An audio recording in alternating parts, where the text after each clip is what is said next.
Hey friends, welcome back to the channel, and if it's your first time here, thanks for joining us. Stick around for a while.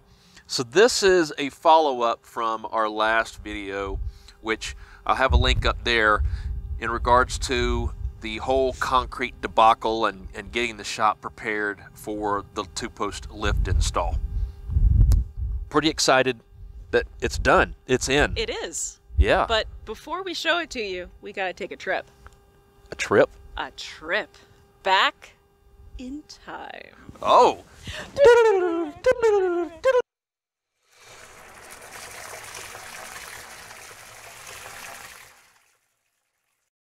This is where the story begins. So I rented a U-Haul utility trailer, a 12-foot one to be exact, for roughly $30 and purchased the lift from KOI. They've got a distribution center locally here in Kentucky. So I just drove over to their distribution center and let them know it was there, went ahead and made the payment for the lift itself, and they just routed me around the other side where the forklift driver could go ahead and load it directly on the trailer for me. After that point, it was just as simple as strapping it down in order to be able to transport it the hour and a half back to the house.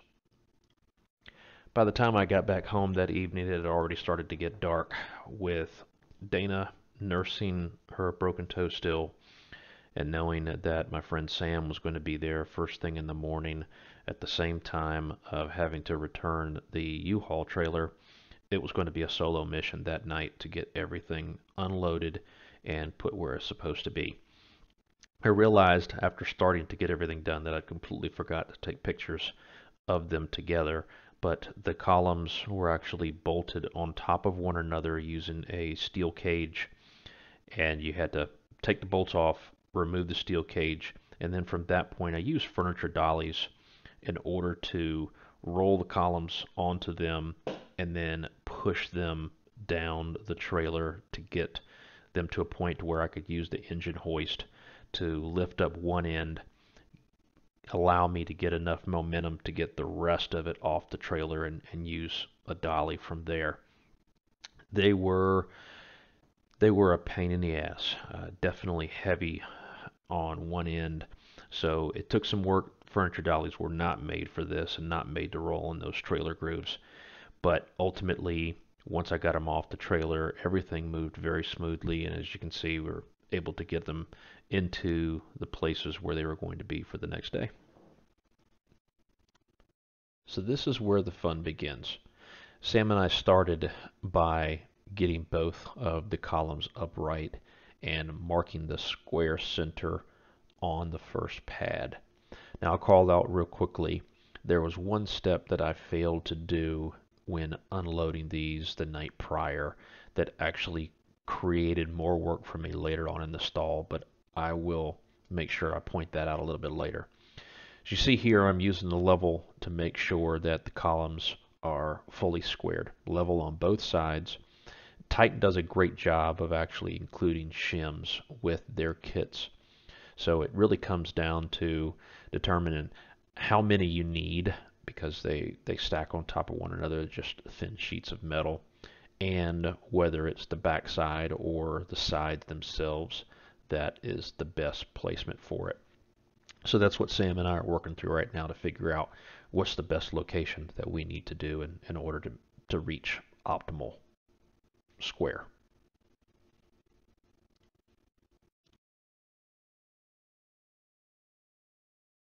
So we have everything square, and now it's just a matter of marking all of the drill points across the pad, and there's a total of 5 that we're going to end up drilling for each column.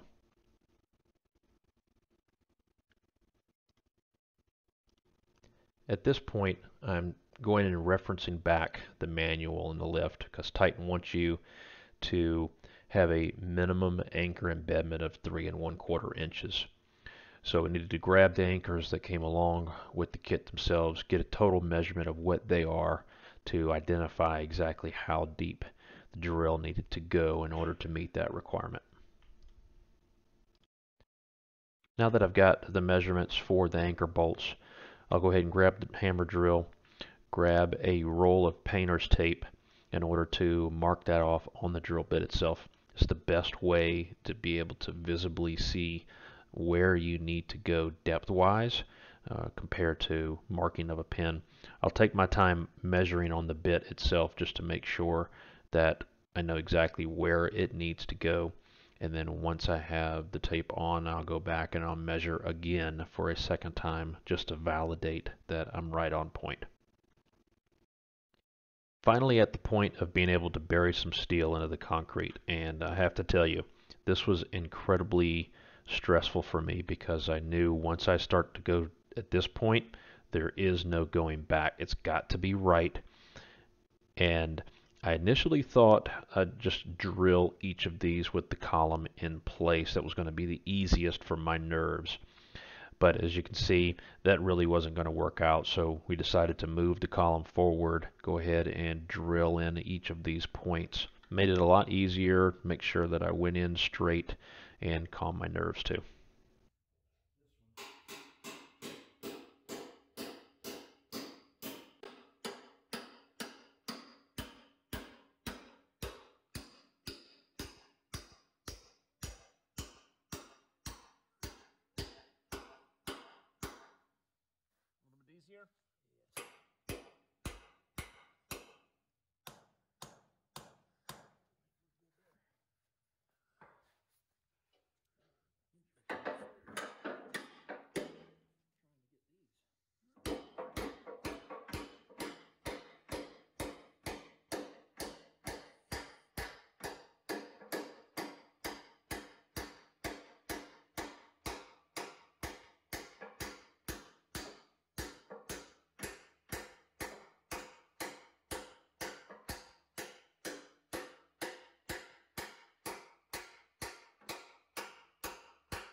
Here I'm just measuring to make sure each of the bolts are relatively the same prior to torquing them down. This is a vital step on the safe operation of the lift itself, and that's to ensure that you're tightening each of the bolts down per the guidelines, which for these are 85 foot-pounds.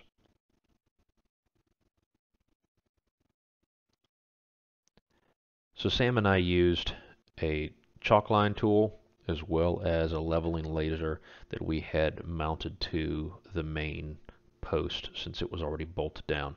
This was one of those that we measured time again just to make sure that we had it spot on before moving on to getting the offside post where it needed to be.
This time we actually decided to work smarter, not harder. Thanks to Sam's good idea of using the shop vac while I was drilling, we were able to suck a lot of that dust up out of the way, which resulted in me being able to drill a lot faster and seeing exactly where the depth level was much quicker too. And with Sam wood blocking everything into place, I was determined to drill the holes right there without having to move that column like we did on the other side. Now that we have all the holes drilled out for the second post, it was time to replicate the task on the main column of checking square. Lo and behold, this was perfect, spot on, so no adjustments needed with the shims, which was fantastic. Sam was ready to give my arms a break and jump in and hammer the rest of these anchor bolts in, thankfully.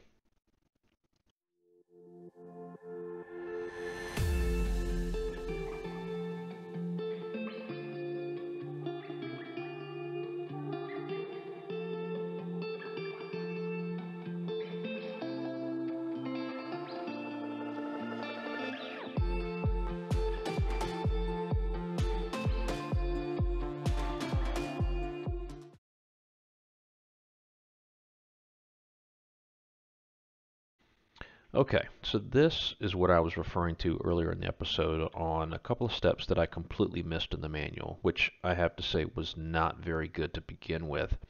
But needless to say, I missed them.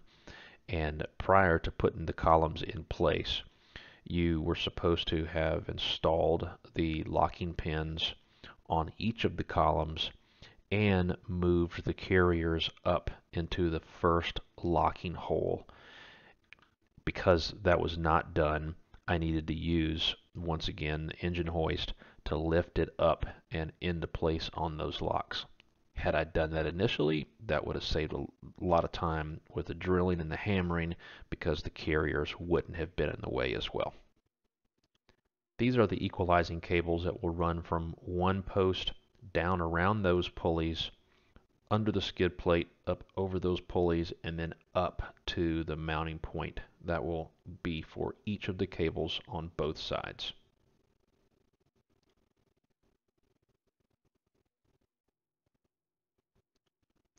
Funny story, as I was installing the motor and tank assembly the first time, when it came to the point of hooking up the hydraulic line hose, I couldn't figure out where it was supposed to go. There was nothing in the manual that pointed to it. Online, there was only one other person that I could find that installed the same lift, and his motor assembly was entirely different. So I gave up. I took some pictures, sent it over to the Titan sales team. Lo and behold, the distribution center gave me the wrong tank assembly. So they were very good and fast at sending over one to the nearest part store for a next day pickup. Heads up, this unit is heavy, so it's best to be able to have something to support it while you're lifting it up.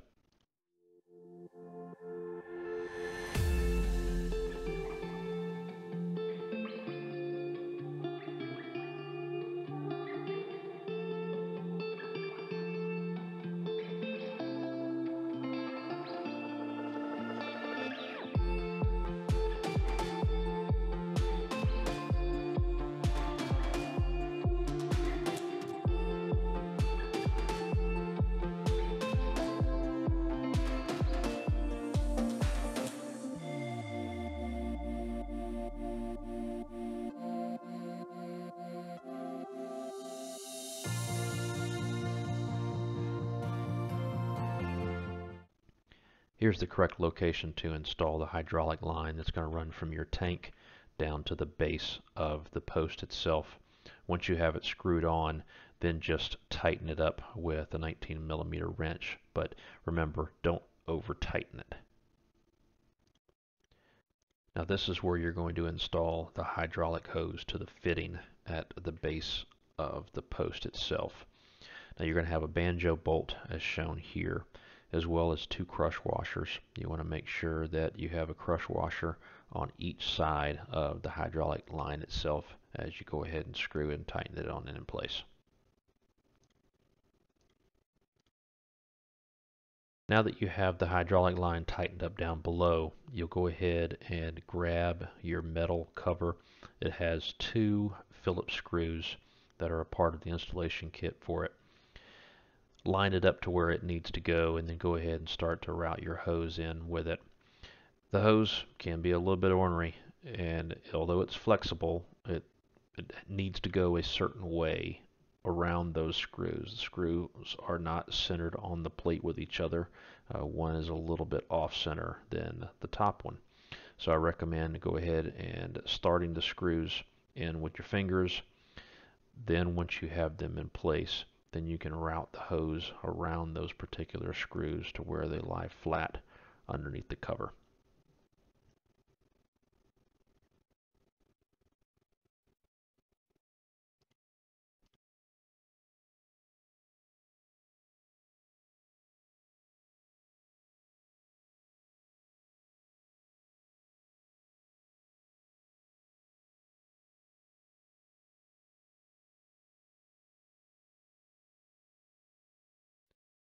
Now we're on to installing the handles to the lifting arms. As you see, I'm sliding off the end caps for those. I recommend that you actually go the opposite direction, that you're pushing from the flat end up to the curved end. This will protect the plastic guardrails or slide rails inside of that internal piece. They are very thin. Once you have those end caps off, you can screw on the handles themselves to the arms. You'll notice here in a second that there are actually screws that go into the rounded part, very similar to like a paper towel rod, that if you need to extend the arm out a little bit, you can loosen those screws up and then extend it out just enough to where it lines up with the mounting holes, and then go ahead and tighten everything up from that point. Once you have all screws tightened up, then you can slide your end caps back on and you're done.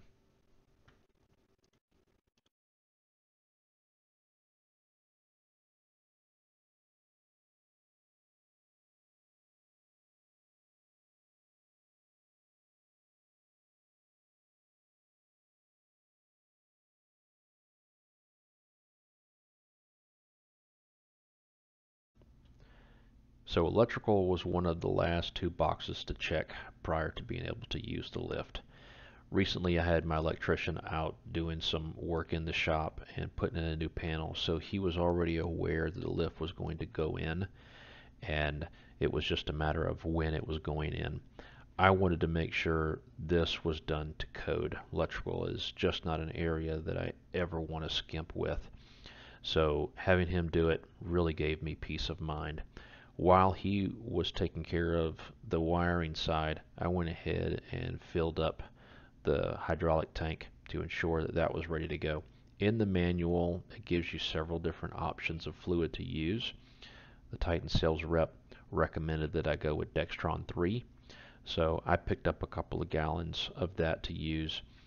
In the manual, it also says 2.5 gallons.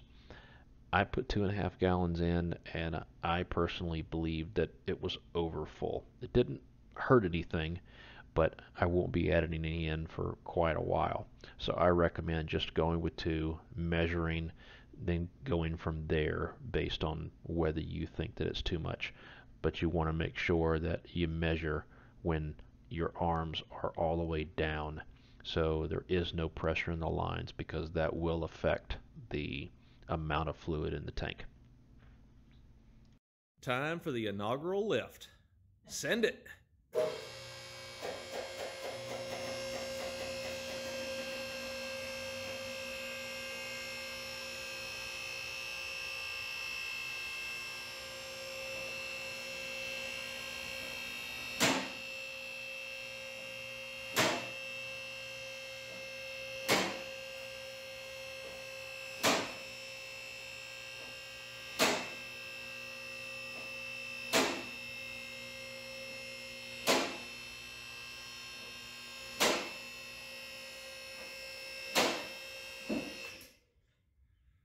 Woohoo!